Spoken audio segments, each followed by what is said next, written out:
Shalom, selamat pagi Bapak Ibu, saudaraku yang dikasihi oleh Tuhan Yesus. Bersama-sama pagi ini kita merenungkan satu bagian firman Tuhan dengan judul menggenapi kehendak Tuhan sampai masa tua sekalipun. Terambil dari kitab 1 Raja-Raja 1 ayat 29 sampai 30. Demikian bunyi firman Tuhan. Lalu raja bersumpah dan berkata, "Demi Tuhan yang hidup, yang telah membebaskan nyawaku dari segala kesesakan, pada hari ini aku akan melaksanakan apa yang kujanjikan kepadamu, demi Tuhan Allah Israel. Dengan sumpah ini, anakmu Salomo akan menjadi raja sesudah aku, dan dialah yang akan duduk di takhtaku menggantikan aku." Saudara, saat Raja Daud sudah tua, maka ada niat dan ambisi dari Adonias, salah satu anak Daud yang ia sangat kasihi, untuk menggantikan ayahnya menjadi raja.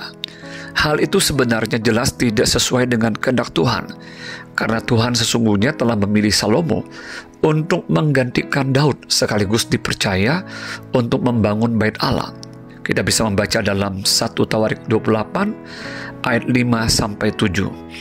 Di saat Adonias sudah mengatur strategi untuk mengambil takhta ayahnya Daud yang sudah lanjut usia dengan bantuan Yoab dan Imam Abiatar. Namun Tuhan tidak membiarkan rencananya digagalkan oleh rencana manusia. Masih ada Imam Zadok, Benaya bin Yoyada, dan Nabi Nathan yang Tuhan pakai untuk meneguhkan rencananya atas masa depan umatnya, yaitu menetapkan Salomo menjadi raja pengganti Raja Daud.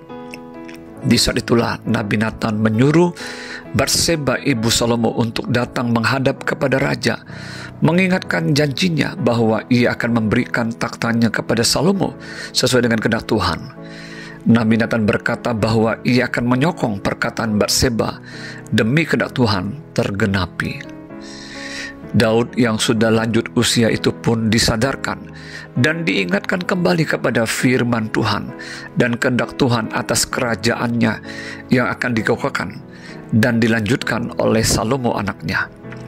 Raja Daud pada akhirnya bersumpah demi Tuhan yang telah membebaskan nyawanya dari segala kesesakan, bahwa ia akan melaksanakan janjinya kepada Batseba untuk memberikan takhtanya kepada anaknya Salomo sesuai dengan kehendak Tuhan. Saudara, melalui kisah ini, kita sebagai orang percaya diingatkan pentingnya komitmen untuk terus menggenapi kehendak Tuhan di dalam kehidupan kita dalam hal apapun sampai masa tua kita sekalipun. Karena ukuran keberhasilan kita di hadapan Tuhan di dalam hidup ini adalah sesungguhnya seberapa taat dan setia kita untuk melakukan seluruh kehendak-Nya di dalam hidup kita. Seperti yang Tuhan Yesus telah ajarkan kepada kita di dalam doa Bapa kami yang berkata, "Jadilah kehendak-Mu di bumi seperti surga." Artinya juga jadilah kehendak Tuhan atas hidup kita di bumi seperti di surga. Bukankah itulah yang juga menjadi doa Yesus di Taman Getsemani? "Bukan kehendakku yang jadi, tetapi kehendak-Mu Bapa yang jadi." Mari genapi kehendak Tuhan di dalam dan melalui hidup kita dimanapun dan pada waktu apapun. Selamat pagi, selamat beraktivitas. Tuhan Yesus memberkati. Shalom.